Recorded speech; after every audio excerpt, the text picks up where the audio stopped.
Welcome to Unprimed. Today I'm going to look at how I'm practicing, or my first go at, using glazing to build up value and then work back into it and over it with the detail. I've not really done this before, so it was really difficult. I saw loads of great TikTok and YouTube videos, so obviously this isn't about that, this is what I've learned doing it. I started with a base of Nocturne Green and Vallejo black to get it really dark, and then I used a sponge to kind of put on a sort of flat base colour of just Nocturne Green. I then, as you can see here, mixed up some moot green with the Nocturne Green, and I thinned it down really heavily with Lahmian medium. Now what I learnt doing this was that it has to be really thin, like really translucent, and if you put too much pigment in it, so it's pooling, it doesn't work. It wants to go on and look glossy and dry quickly so you can build it up. Now I didn't get that first time, so it took me a while to get there, so it kind of had this kind of dappled light effect on the shoulder pads you can see there. So I'm not massively happy with this at this point, but I keep working into it, and to get the high values I'm adding yellows. I added a phalanx yellow and a Vallejo white into the moot green, and again thinned it down with Lahmian medium to a very thin consistency, and then built up the values. And I'm just finding all those raised edges where the lights would hit, and turning the model around and continuing to do that, letting it dry, moving back around and building it up. And this took a good sort of half hour to get to somewhere where I would be happy with. If I was using an airbrush I could do this a lot quicker, but this does give a lot more control, so I'm planning on how to do this in the future. I'm probably going to do it with an airbrush, the base, and the first few kind of zenithal primes with the kind of the lighter greens, and then for the highlights I probably will use the glazing technique. It was really useful. You can see here I'm kind of working my way around the model and building those tones up. At this point it's a lot of moot green with the phalanx yellow, but there's even more white at this point. Now at this point I really wasn't happy with it, and I was thinking, do I continue or do I strip it back and start again? But no, the whole point of doing this is that I'm pushing myself out of my comfort zone, so I'm continued with it. Skip forward a bit now. I kind of base coated the gun in lead belcher and Mephiston Red, and I've just, you can see here, put a Vallejo white in the eyes, and then gone over it with the Baal Red. That just kind of brightens those eyes up. I like getting the glowing eyes. If you look at my my projects in the past, I've used glowing eyes in the Emperor's Children. For this one I didn't want to do that. I used Agrax Earthshade to get any of the details in the chest plate or the shoulder pauldron. And what I do is, when that's dry, I work back over it either with Wraithbone in the chest plate, or I used white scar in the shoulder pauldron to get it even brighter, because in the cover art it seems to be much brighter on the shoulder. When I'm then working back into it, you can see here I'm using a lead belcher again, very thin, so it's coming off the brush quite quickly to kind of edge highlight, but also then sort of scratch back into it to look like it's been knocked and weathered. So I'm quite happy with it at this point. The weathering on the gun I was quite happy with, and I'd do that again. Here I'm just kind of trying to pick out those edge highlight.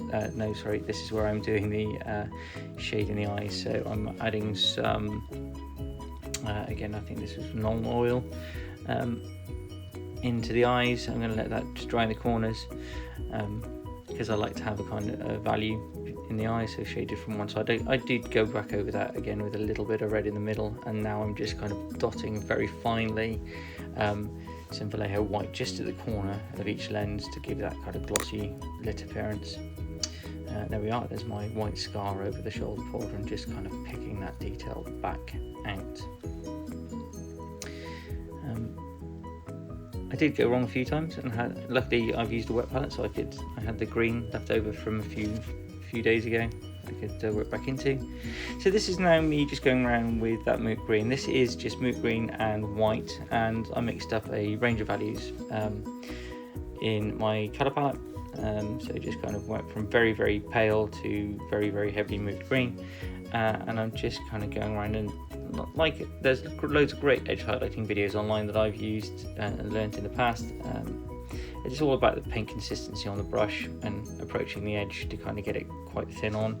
And even now I occasionally catch it too heavy and get really angry and think, oh, do I go back and redo that and repaint it, or do I just leave it and kind of see how it goes?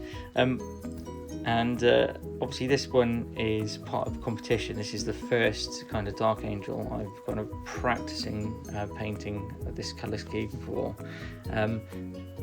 That was the blind combat patrol box for my local Warhammer store. So this has got all of the combat patrol has to be done before Christmas, so I'm going to need to speed up quite a bit. Okay, so kind of at this point, most of it's done in terms of the kind of the basing and the kind of the detailing. So I'm going to go on to the base now. Sorry, and I'm just going to kind of coat the base. I wanted to go for this sort of cracked lava running over rocks effect. I wanted some OSL in it, and because it's green, I want the OSL to be kind of more heavily red on the armour, because that is the kind of the complementary colour to it. I want some bright yellows in the base, but I'm just dry brushing the black with white just to kind of get the rock effect at this point. And you can kind of see it's catching those quite nicely. So I definitely buy some 3D printed bases again. It worked quite nicely. Now when I've done that, I really wanted to get the kind of paint the lava in as well. So I painted a very light, I used white ink and white paint, and I kind of let it kind of fall into where it would fill up if it was lava. And then I crack out the airbrush because I wanted to get a very smooth kind of shift in that tone up the body. But this bit was really important, getting that bright white base in, so that when I'm using the airbrush, that I can not worry too much about having to get those really bright values in lava base. So here I'm just using some putty to cover the bit I definitely don't want to get any on, so I wanted to kind of only work on the bottom. And here I'm just kind of building up some light values using the airbrush. Again, I haven't covered the because I want to overspray. I want to clip the edge. I want it to look like the light is emanating from underground. And as I've done that, I've kind of gone round and made sure that the feet are kind of where the light will be coming from, so that hopefully it's kind of catching those areas. And this is just the kind of the base, so give me an idea about where the other colours are going to go. Now when I start the next bit, I want the brightest yellow, so at this one I use a Bad Moon contrast yellow. I was just white Vallejo ink for the white value, and I just use the contrast Bad Moon yellow straight through the primer, straight through the airbrush. And I'm aiming just at the very base where the warmest parts are, and trying to leave a little bit of white.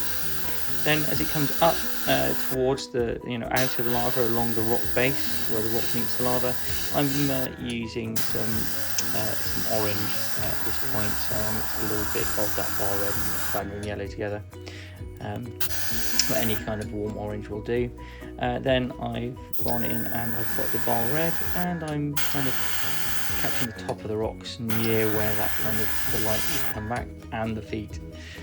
So I work around like that quite a bit, making sure that I'm catching the legs and actually spraying where the light's going to fall. So you can see here that the effect is just starting to come together, and I'm getting the red, making sure I'm getting the red on those legs, covering the white that I sprayed on earlier, because it won't work with just white. It'll look like snow.